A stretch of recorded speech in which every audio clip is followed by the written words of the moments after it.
নমস্কার, আমি নিত্যানন্দ সূত্রধর, সহকারী প্রধান শিক্ষক, north Bengal paper mills high school, Pakshi, Pabna. আমি আজকে এসেছি অষ্টম শ্রেণীর গণিত বইয়ের 3 অনুশীলনীর 10 থেকে 14 পর্যন্ত অঙ্কের সমাধান নিয়ে। তো 10 নম্বর অঙ্কে কী বলছে আমরা দেখি যে একটি পুকুরের দৈর্ঘ্য 60 মিটার এবং প্রস্থ 40 মিটার। পুকুর পাড়ের বিস্তার 3 মিটার হলে পাড়ের ক্ষেত্রফল নির্ণয় করো। পুকুর পাড়ের বিস্তার কত? 3 মিটার। আমার পুকুর পাড়ের ক্ষেত্রফল নির্ণয় করতে হবে। আমি আসি, দেখো দেওয়া আছে পুকুরের দৈর্ঘ্য কত? 60 মিটার। তারপরে পুকুরের প্রস্থ কত? 40 মিটার। তাহলে পুকুরের ক্ষেত্রফল কত? 60 গুণন 40 বর্গ মিটার, 424 বর্গ মিটার। যেহেতু পুকুর পাড়ের বিস্তার 3 মিটার, তাহলে পাড় সহ পুকুরের দৈর্ঘ্য হবে দৈর্ঘ্য কত? 60 যোগ 3 গুণন 2 মানে 60 যোগ 6 সমান 66।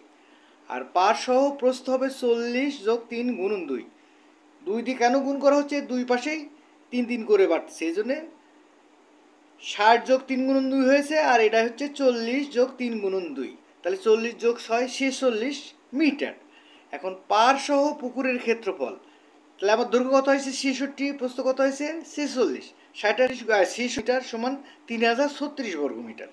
এখন পাড়ের ক্ষেত্রফল, তাহলে পাড় সহ ক্ষেত্রফল কত? 3036 বিয়োগ পুকুরের ক্ষেত্রফল ছিল 2400 বর্গ মিটার, তাহলে 3036 বিয়োগ 2400 বিয়োগ করলে হয় 636 বর্গ মিটার। তাহলে উত্তর পুকুর পাড়ের ক্ষেত্রফল 636 বর্গ মিটার। ওকে, 11 নম্বর অঙ্কে কি বলছে দেখো, যে একটি আয়তকার একটি ক্ষেত্রের ক্ষেত্রফল 10 একর, তার দৈর্ঘ্য প্রস্থের 4 গুণ। ক্ষেত্রটির দৈর্ঘ্য কত মিটার? তা আমরা জানি 1 একর সমান 46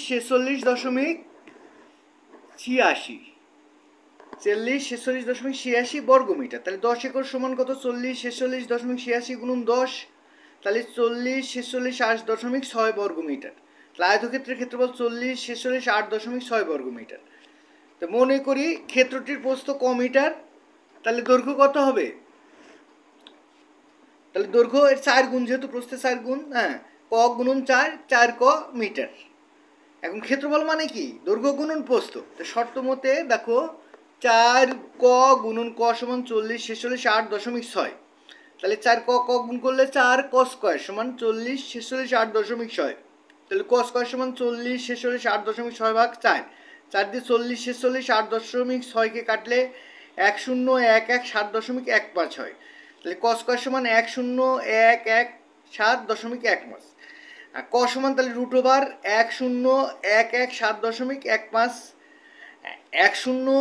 1011 কে রুট করলে হয় 100.5840 মিটার। তাহলে দৈর্ঘ্য সমান কত? 4 ক। দৈর্ঘ্য সমান কত?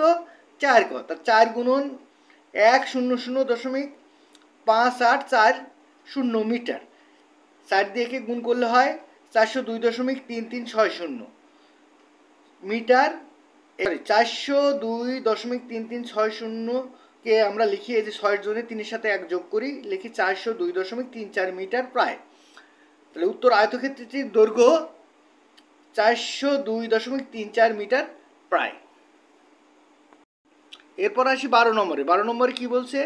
একটি আয়তকার ঘরের দৈর্ঘ্য প্রস্থের 1.5 গুণ। দৈর্ঘ্য কত? প্রস্থের 1.5 গুণ। ক্ষেত্রফল কত? 216 বর্গ মিটার হলে পরিসীমা কত?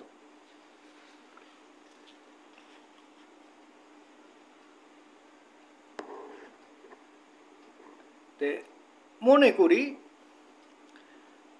আয়তকার ঘরের প্রস্থ ক মিটার, তাহলে আয়তকার ঘরের দৈর্ঘ্য ক গুণন 1.5, ক গুণন 2 কে 3/2 গুণ করলে 3 ক/2 মিটার। দেওয়া আছে ঘরের ক্ষেত্রফল 216 বর্গ মিটার। তো সূত্র মতে ক্ষেত্রফল মানে কি? দৈর্ঘ্য গুণন প্রস্থ। 3 ক/2 গুণন ক সমান 216, তাহলে 3 ক স্কয়ার/2 সমান 216, বা 3 ক স্কয়ার সমান 216 গুণন 2, বা ক স্কয়ার সমান 216 গুণন 2 ভাগ 3। 3 দিয়ে 216 কে কাটলে হয় 72, 3 7 21, 3 2 6 72, 72 কে 2 দিয়ে গুণ করলে 144, তাহলে ক স্কয়ার সমান 144, ক সমান √ 144, ক সমান √ 144, 144 কে রুট করলে কত হয়? 12, তাহলে ক সমান 12। তাহলে ঘরটির প্রস্থ 12 মিটার এবং দৈর্ঘ্য 3 ক/2, সমান 3 গুণন 12/2, 2 আর 12 কাটলে 6, তাহলে 3 6 18 মিটার। আমার দৈর্ঘ্য কত আসলো? 18 মিটার।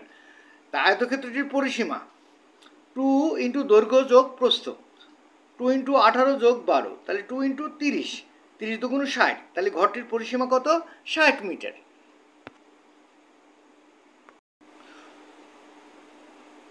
12 দিয়ে 15.5 গুণ করলে 186 বর্গ মিটার হয়। 12কে 15.5 দিয়ে গুণ করলে 186 বর্গ মিটার হয়। উত্তর ত্রিভুজ ক্ষেত্রের ক্ষেত্রফল 186 বর্গ মিটার। এরপরে 14 নম্বর অঙ্কে আসি। দেখো 14 নম্বর অঙ্কে কি বলছে? একটি আয়তাকার ক্ষেত্রের দৈর্ঘ্য 48 মিটার এবং প্রস্থ 32 মিটার 80 সেন্টিমিটার। ক্ষেত্রটির বাইরে চারিদিকে 3 মিটার বিস্তৃত একটি রাস্তা আছে। রাস্তাটির ক্ষেত্রফল কত? তো দেওয়া আছে আয়তক্ষেত্রের দৈর্ঘ্য। দেখো আয়তকার ক্ষেত্রের দৈর্ঘ্য 48 মিটার এবং আয়তকার ক্ষেত্রের প্রস্থ 32 মিটার 80 সেন্টিমিটার। তাহলে 32 যোগ 80/100, আমরা জানি 100 সেন্টিমিটার 1 মিটার, তাই 80কে 100 সেন্টিমিটার দিয়ে ভাগ 100 দিয়ে ভাগ দিলে মিটারে আসে। তাহলে 32 দশমিক, এটা ভাগ করলে কত আসে? 0.8, তাহলে 32.8 মিটার। তাহলে ক্ষেত্রটির ক্ষেত্রফল করো দৈর্ঘ্য গুণন প্রস্থ, তাহলে 48 গুণন 32.8 বর্গ মিটার, এটা হয় 1574.4 বর্গ মিটার। যেহেতু ক্ষেত্রটির বাইরে চারিদিকে 3 মিটার চওড়া রাস্তা আছে, কি আছে দেখো, যেহেতু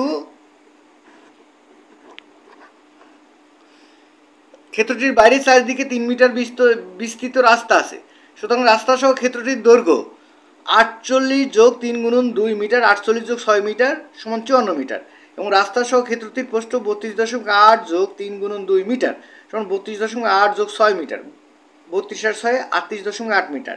তাহলে রাস্তা সহ ক্ষেত্রটির ক্ষেত্রফল দৈর্ঘ্য গুণন প্রস্থ, তাহলে দৈর্ঘ্য কত? 54 গুণন প্রস্থ 38.8 এত বর্গ মিটার, এই গুণ করলে হয় 2095.2 বর্গ মিটার। তাহলে রাস্তাটার ক্ষেত্রফল কত? 2095.2 বিয়োগ 1574.4 বিয়োগ করলে আসে 520.8 বর্গ মিটার। উত্তর রাস্তাটির ক্ষেত্রফল 520.8 বর্গ মিটার। আমার আজকের ক্লাস এখানেই শেষ। যদি ক্লাসটা ভালো লাগে সবাই লাইক, কমেন্ট, শেয়ার ও সাবস্ক্রাইব করে পাশে থাকো। ধন্যবাদ সবাইকে।